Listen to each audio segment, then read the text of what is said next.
do to me? You a fuck nigga, stay up in your lane. South side, been ready. North side. Oh, love one and one love. I don't care what they say about. Don't care what they say about.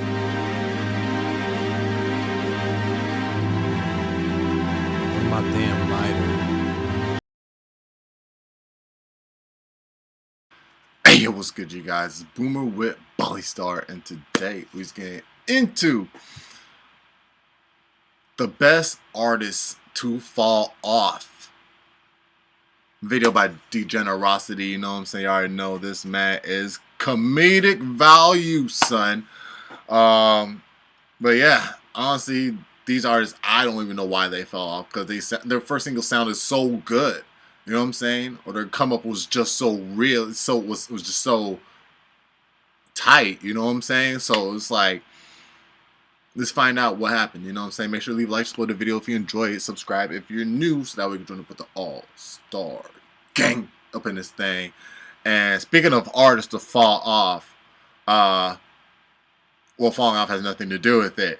But I have a new album that just dropped right now, man. 9-year anniversary of my first, I would say album, not label pushed out, but you know what I'm saying, the first album that I dropped, man. The Accursed Blessing, 9-year anniversary. You know what I'm saying, songs sound crazier, you know what I'm saying, new ones on there. So it's the deluxe version, I forgot to mention it's the deluxe, so make sure to peep that out, man.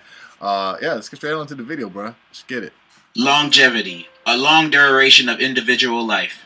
Some are long-lived, while others are cut short. Not only can this be applied to living, but also in all art and entertainment. Like, will this piece of work stand the test of time to be remembered as great, or will it be put in a modern art museum? Only time can tell. And many music artists throughout all the years had faded. I mean, put in a modern art museum means that it was that great that it will stay in the museum for, I would say, a good amount of time to come. You know what I'm saying? Just for generations down to be looking on it, because it was that good. You know what I'm saying? So I think be put in a generational museum, or, you know what I'm saying, is the best way for pictures and statues and shit. Away alongside time. It's crazy to think about, because some of these artists, or at least their songs, were all over the radio and playlists and constantly being replayed. But by next year, nobody's even having a thought about their music, let alone the artist. Their relevance was like receiving a happy ending from a ladyboy in Thailand. It lasts a good minute, but it finishes pretty quick. Don't judge my hobbies. Some get the stinky end of this deal by having short bursts of fame, then run straight into irrelevance for the rest of their, well, lives. And the rest are lucky enough to be one-hit wonders, with their hits being so timeless that we never forget them. Like, who can forget 1,000 Miles by what's her name? I swear, every time that song comes on in a crowded place, every bad thing that's going on in the world at that moment comes to a halt, and all of us sing along in perfect sync. This song legit brings world peace. She doesn't need another hit. And Silent Hill with Watch Me Win, Watch Me Nay Nay. I mean, none of us are playing that song nowadays, but when it was out, it was big. Like, all the kids were dancing that song, playing it everywhere. You couldn't escape it. And to show how much of a phenomenon this song was, it was played at the biggest award show in the world, the Kids' Choice Award. You can't get bigger than that. That's a career peak for anybody. The impact of that song was insane. So you know the fall gotta be equal to that. Because after the song wasn't hot no more, the man fell off so hard, he murdered his cousin. That's tough. There was Young Ma with Ooh. This song will forever be a club hit. Shame she didn't have another. But at least some party or club somewhere will always be playing it. Well, I don't know. I'm not allowed in clubs, so. Estelle's American Boy, it hurts saying she's a one-hit wonder, but the song is amazing. Also with a golden verse from the GOAT. The song is genuinely perfect. What? Well, she ain't really a one-hit wonder if you count the hits she made on Steven Universe. But forget everything I just said. When we think about the best artists to fall off, we think of the ones that had a big breakout song, an album that made people think this person will be here for the long run. They will become a household name, only for them to be in Love and Hip Hop a few years later. I'm sadly talking about Fetty Wap. Fetty Wap, artist that comes from Jersey, represent, and probably the most popular rapper to come from here. Like, I was searching New Jersey rappers, and the second result is Fatboy SSE. So we're kind of lacking. Fetty Wap in 2015 literally blew up the entire hip-hop industry with his sleeper hit at the time, Trap Queen, which came out a year prior before it even reached the Billboard charts. And when I tell you everybody was singing this song, it was playing on every radio station. You couldn't escape. First time I heard it, man, this white girl I was kicking it with was playing it, man.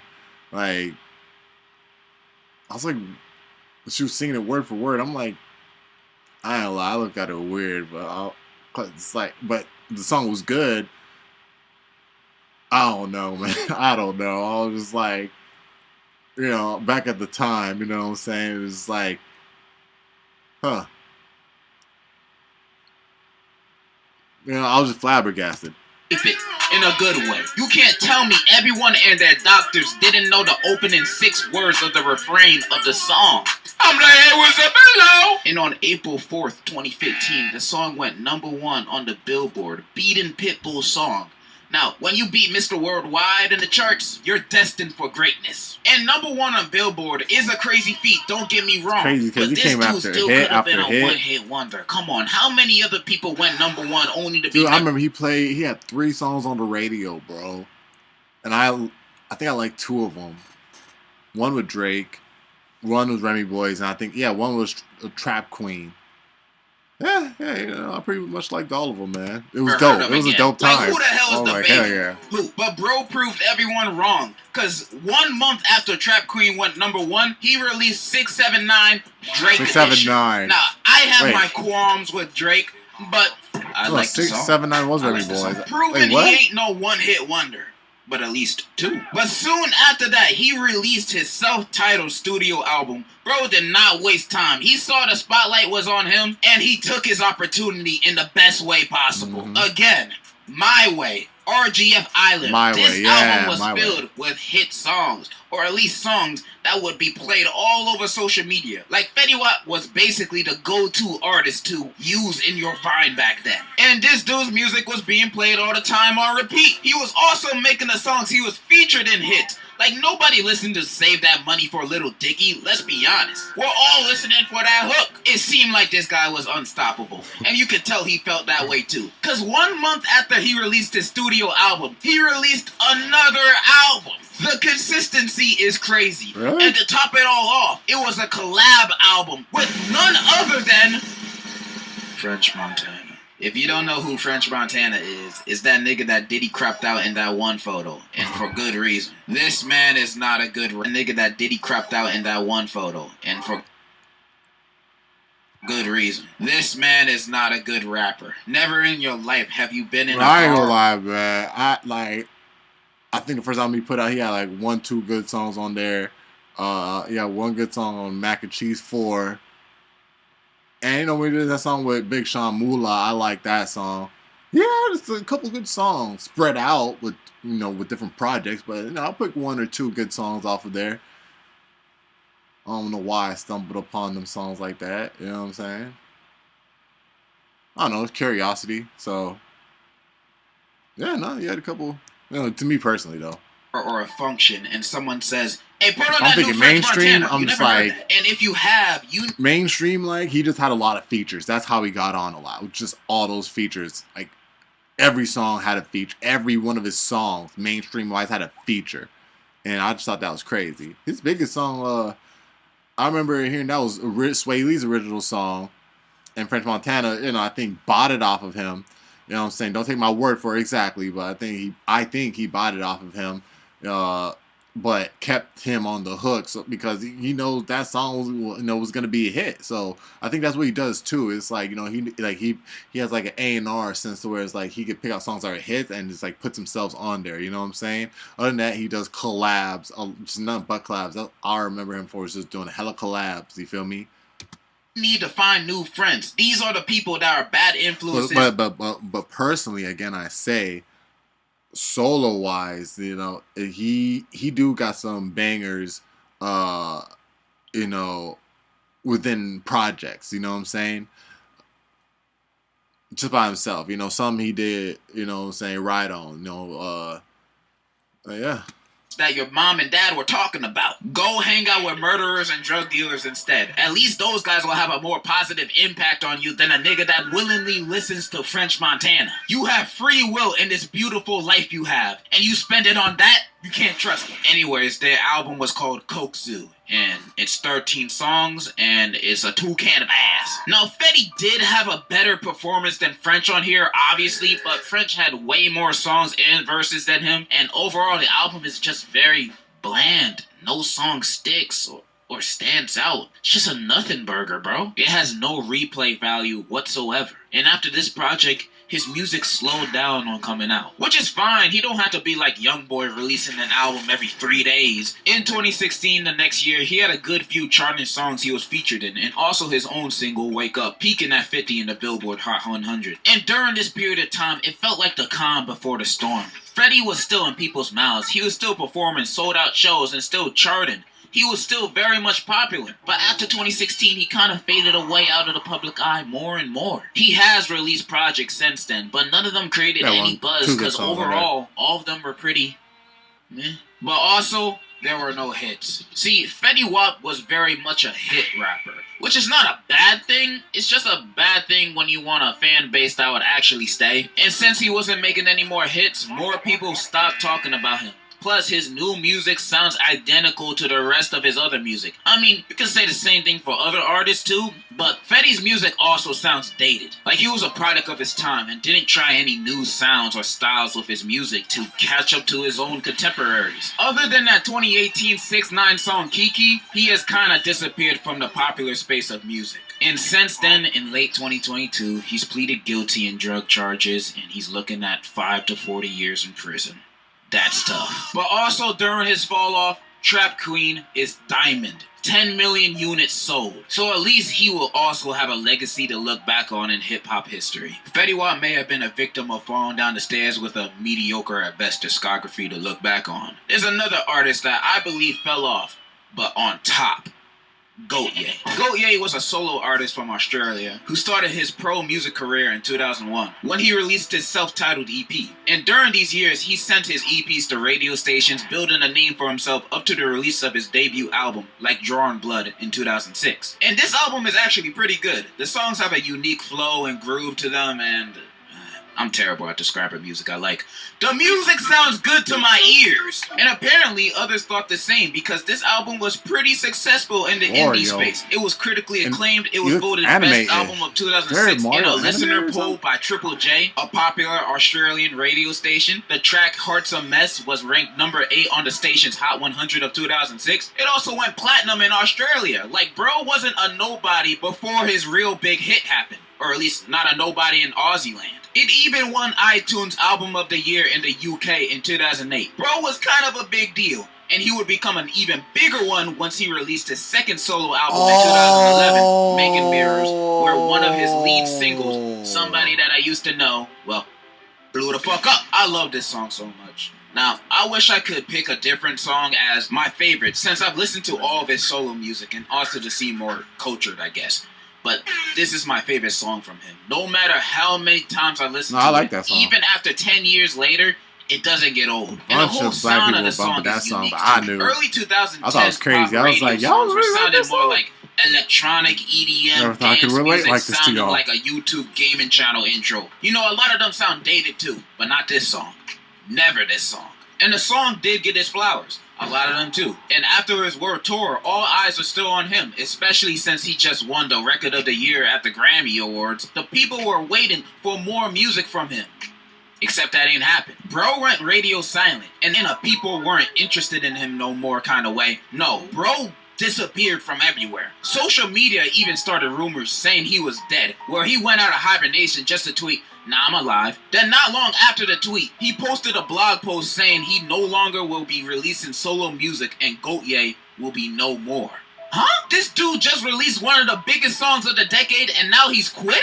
Why? That's like shooting yourself in the foot. What the heck? Well, one, in the post, he said he wanted to only focus working on music with his band, The Basics. By the way, he's in the band. I didn't mention that. And in interviews, he talks as if he doesn't really want the insane fame in the first place. Which is fine, I guess, if that's what he wanted. Plus, I bet he can have a steady living for the rest of his life on that one song alone. It's just missed potential.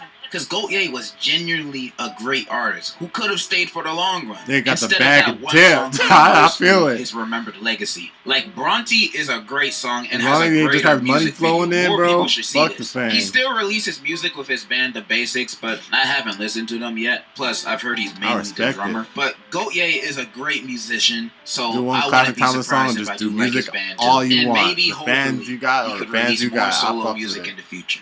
Alright, I'm gonna stop glazing this dude and move on to the next man. Or baby. Da Baby. Da Baby. Rapper, meme, car. He's mad popular.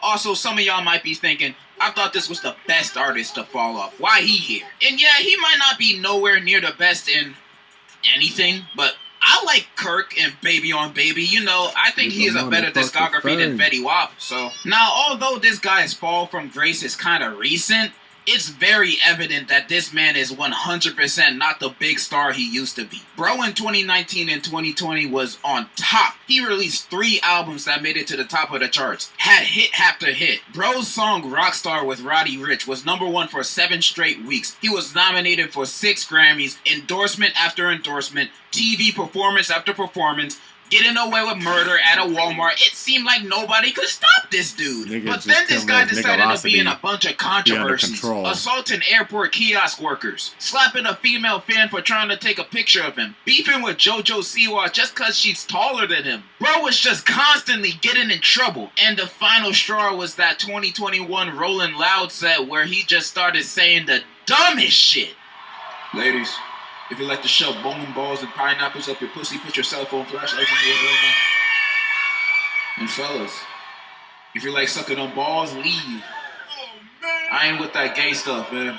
Leave, man. I ain't no Frank Ocean. Leave that stuff at home. Yeah, dude said some homophobic stuff, and basically the whole industry turned on him. He lost a majority of his endorsements, bro was pulled off of concert lineups, and overall, the public wasn't really messing with him no more. He even one time had to cancel his New Orleans show because it only sold 500 tickets in a venue that's supposed to seat 14,000. If that doesn't indicate a fall off, then I don't know what does. His recent album, Baby on Baby 2, only sold 17K first week, versus his 2019-2020 albums that would sell 150K, getting #1 on the Billboard charts. It just seems like bro really messed his own career up for nothing. And some people still might say he hasn't fallen off. Look at his Spotify monthly listeners. Bro's still pulling big numbers. Okay, remove the Dua Lipa song and that cuts off at least half of these listeners off, minimum. Then remove Rockstar, that's probably -5 million right there. Most of this dude's listeners are only listening to his hits that most of the time he's only featured in. It ain't that hard to pinpoint this info. And do I feel bad for his fall off?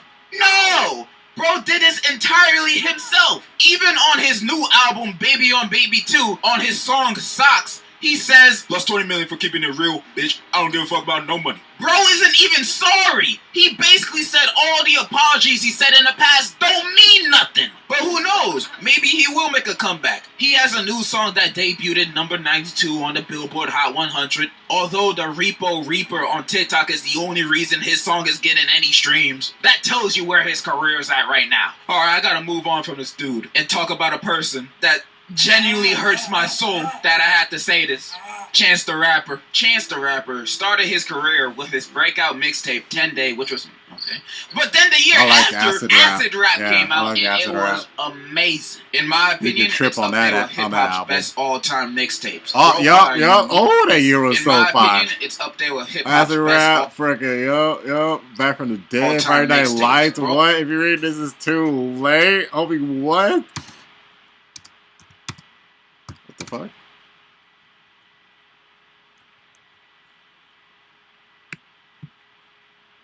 It's up there with hip-hop's best all-time mixtapes. Bro brought a unique sound to hip-hop with the fun, bouncy, and sometimes melodic tracks here. The whole mixtape brings a supreme vibe to it that a lot of other projects don't bring. Also, his ad-libs going every track, breathtaking, revolutionary. Acid Rap is just a great project that introduced his talents to a much wider audience. Bro was destined to be big, especially upon the release of his album, mixtape, The Coloring Book. In middle school, it took me a while to listen to that John because I don't know, man. Like it seemed like it was popular at the time. You know what I mean? Like I usually don't.